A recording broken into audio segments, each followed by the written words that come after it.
ଲିଖନୀରେ କାହାଣୀ। ଆଜିର ଗଳ୍ପ ବୁଦ୍ଧିର ଦୌଡ଼। ଗୋଟିଏ ବୁଢ଼ୀର ଥରେ ଆଖି ଖରାପ ହେଲା।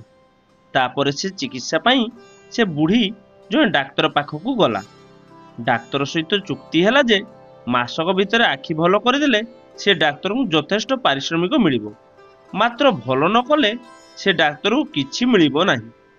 ଏଥିରେ ସେ ଡାକ୍ତର ଜଣକ ରାଜି ହୋଇଗଲେ। ତାପରେ ଡାକ୍ତର ସେ ବୁଢ଼ୀ ଘରକୁ ଯାଇ ଦେଖିଲେ ସେ ଘରେ ଅନେକ ଜିନିଷ। ଚିକିତ୍ସା ବାହାନାରେ ସେ ଡାକ୍ତର ପ୍ରତିଦିନ ବୁଢ଼ୀ ଘରକୁ ଗଲେ ଓ ଗୋଟିଏ ଗୋଟିଏ ଜିନିଷ ଉଠାଇଲେ।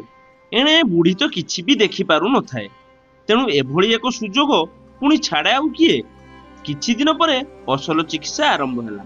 କାରଣ ଆଖି ଭଲ କରିଦେଲେ ବଡ଼ ପୁରସ୍କାର ପାଇବାର ଲୋଭ ସେ ଡାକ୍ତରକୁ ଖାଲି ଘାରିଥାଏ।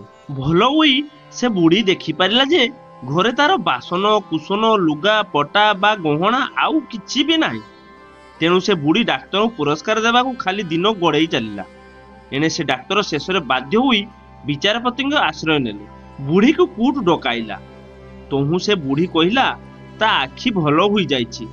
ଆଖି ଭଲ କରିଦେଲେ ବଡ଼ ପୁରସ୍କାର ଦେବ ବୋଲି ମଧ୍ୟ ସେ ଜବାବ କରିଥିଲା। ତେବେ ବୁଢ଼ୀ ଏବେ ତା ଜବାବ ରଖୁନାହିଁ କାହିଁକି ବୋଲି ବିଚାରପତି ପଚାରିଲେ। ବିଚାରପତିଙ୍କ ଏଭଳି ପ୍ରଶ୍ନର ଉତ୍ତର ଦେବାକୁ ଯାଇ ସେ ବୁଢ଼ୀ କହିଲା, ହଜୁର, ମୋ ଆଖି ଖରାପ ଥିବା ସମୟରେ ବି ମୁଁ ଘରେ ଥିବା ଜିନିଷ ଗୁଡ଼ିକ ମତେ ଝାପ୍ସା ଦିଶୁଥିଲା। ଡାକ୍ତର ବାବୁ ତ ମତେ ସବୁଦିନ ଦେଖିବାକୁ ଆସୁଥିଲେ। ମୋ ଆଖି ବି ଭଲ କରିଦେଲେ, କିନ୍ତୁ ଘରେ କୌଣସି ଜିନିଷ ମତେ ଏବେ ଦିଶୁନାହିଁ। ତାହେଲେ ମୋ ଆଖି ଆଉ ଭଲ ହେଲା କଣ? କଥାରେ ଅଛି ଯେସାକୁ ତେସା। ଦର୍ଶକ ବନ୍ଧୁ, କ୍ଷୁଦ୍ର ଗଳ୍ପ ସାହାଯ୍ୟରେ ଆପଣମାନଙ୍କୁ ଏଣ୍ଟରଟେନମେଣ୍ଟ କରିବା ଏହା ମୋର ଛୋଟିଆ ପ୍ରୟାସ। ଯଦି କୌଣସି ଉଚ୍ଚାରଣରେ ଭୁଲ ଥାଏ ତାହେଲେ ମୋତେ କ୍ଷମା କରିଦେବେ।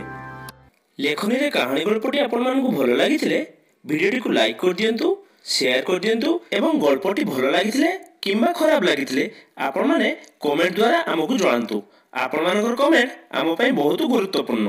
ଦର୍ଶକ ବନ୍ଧୁ, ଏମିତି ଭଲ ଭଲ ଗଳ୍ପ ଶୁଣିବାକୁ ଚାହୁଁଥିଲେ ଚ୍ୟାନେଲଟିକୁ ସବସ୍କ୍ରାଇବ କରିଦିଅନ୍ତୁ ଏବଂ ପାଖରେ ଥିବା ବେଲ୍ ଆଇକନଟିକୁ ଦବାଇ ଦିଅନ୍ତୁ, ଯାହାଫଳରେ ଭିଡ଼ିଓର ପ୍ରଥମ ନୋଟିଫିକେସନ ଆପଣ ପାଇପାରିବେ। ଦର୍ଶକ ବନ୍ଧୁ, ପୁଣି ଆଉ ଥରେ ଦେଖା ହେବ ଲେଖନୀର କାହାଣୀରେ ଆଉ ଗୋଟେ ଅଧ୍ୟାୟରେ। ସେ ପର୍ଯ୍ୟନ୍ତ ରହୁଛି, ନମସ୍କାର।